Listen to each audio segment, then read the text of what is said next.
અહીંયા એક કૂવો છે. આ કૂવાનો ઉપયોગ ક્યાંય કરતા નથી, કારણ કે આમાં પાણી જઈને થોડુંક જ છે.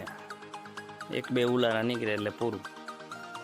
આમાં એક વખત અમે મોટર ઉતારી હતી, પણ રાઈટે કેબલ ચોરાઈ ગયો. અહીંથી વાં સુધીનો જો ઓલે પણ ટાંકાથી ઓલી બાજુ એક ઓયડી દેખાય ત્યાં સુધીનો કેબલ એક ચોરાઈ ગયો અમારો અહીંથી.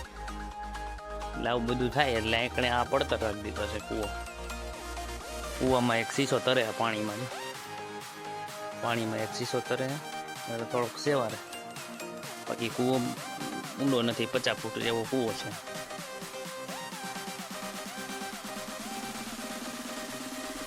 આ બધા બહુ ઝાડવા લીમડા બહુ સારા કહેવાય સ્વાસ્થ્ય માટે. આપણા અને કપાસમાં બધામાં ગણતર ફરતો ચેડો હે અમારે. થોર છે, થોર.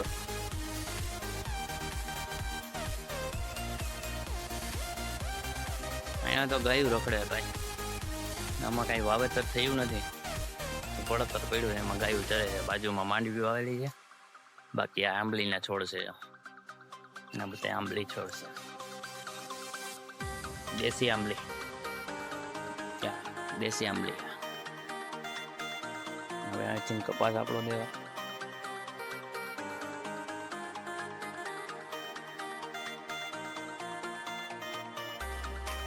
તો એમ થઈ ગયું કે દાંટો મારી જ લઈ.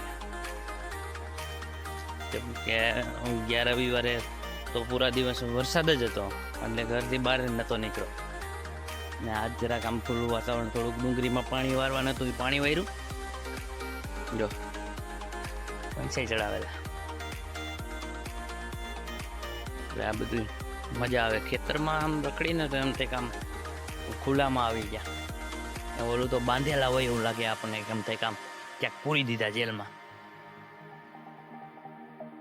પૂરા દિવસ આમથી નામ મળ્યા પાર્ટી કરવાની ખોટી. અહીંયા કામથી કામ જ હોય, બીજું કઈ ન આવે. પાછું એક જો અહીંયા આ થોડોક મંદવાડ આવી ગયો છે ને, કાપી નાખ્યો છે લીમડો. તો આ બધો કપાસમાં ફૂલ તો સરસ છે. જીંડવા પણ થઈ ગયા. જીંડવા જો આને જીંડવા કહેવાય. આ બધા જીંડવા કહેવાય. બાકી ખેતી કરતા હોય એને તો ખબર જ હોય જીંડવા કહેવાય. બાકી જેને ન જોયા હોય એના માટે આ જીંડવા કહેવાય.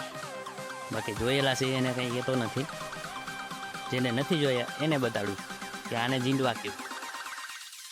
બાકી જે ખેતી કરતા હોય એને તો ખબર જ છે જીંડવા કહેવાય. એટલે આ બધું ડિટેલિંગમાં એટલે કેવું પડે. અહીંયા થોડોક નીચો છે, આગળ જતા થોડોક ઊંચો આવશે કપાસ. આ બધા કપાસ આપણો જ છે, 7 વીઘા જેવો કપાસ છે. બાકી આ બધી માંડવી રહ્યા. આ બધી માંડવી, ઓલો પાણીનો ટાંકો છે. આ બધી માંડવી, આ કપાસ. અહીંયા જો કુંડી છે દવા છાંટવા માટે. અહીંયા પંપ રાખીને આ ભરી લેવાનું ને આ બંબુડું રહ્યું, આ બંબુડેથી પાણી ભરવાનું. અહીંયા આ ટીપણું, આ ઓલું ડબલેથી પાણી ભરવાનું પંપમાં. બાકી જો આ બધું સબ્જી પકાલું છે. આમાં સોરી, વાલ, આ બધું છે વાવેતરમાં. નીચે રહીની સોરી વાવેલી, આ વાલ છે ઉપર. બાકી જો આ માંડવી અમારી માંડવી છે. આ અમારે પાણીનો ટાંકો છે, એટલે રાત્રે પાણી વારવાનું નહીં, આમાં ભરી લેવાનું, દિવસ પાણી વારવાનું.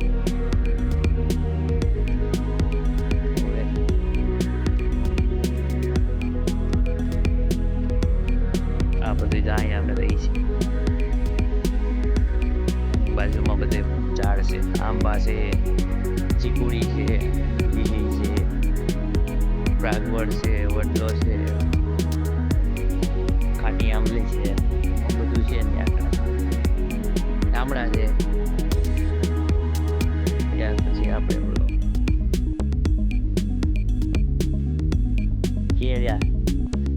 કેળ છે, અરકો છે, રાવણા છે, એ બધું છે ખાવા જેવું બધું.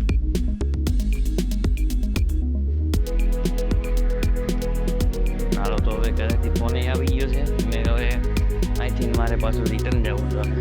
તો આજને માટે આગળ ફરી મળીએ પાછા આવતા રવિવારે. બાય દોસ્તો, આજના માટે આટલું છે. અને હવે ઘરેથી ફોન આવી ગયો છે કે ચાલો હવે કામ છે થોડું કરે અને આવી જાય ભાઈ. એટલે હવે હું ઘરે જાઉં છું. આજના માટે આટલું છે. હવે પછી બીજા બ્લોગમાં મળીએ નવા શેનો આવે એ તમે જોશો પહેલા. ચાલો તો હવે મળીએ બીજા બ્લોગ.